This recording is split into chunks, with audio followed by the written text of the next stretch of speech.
మనసు ఉంది, మమత ఉంది, పంచుకునే నువ్వు తప్ప.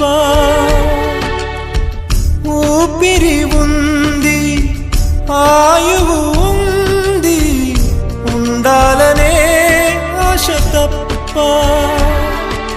ప్రేమంటేనే శాశ్వత విరహం అంతేనా?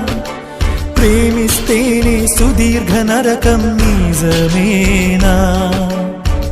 ఎవరిని అడగాలి నన్ను తప్ప? చివరికి ఏమవాలి మన్ను తప్ప? నువ్వంటే ప్రాణమని, నీతోని లోకమని, నీ ప్రేమే లేకుంటే బ్రతికేది ఎందుకని?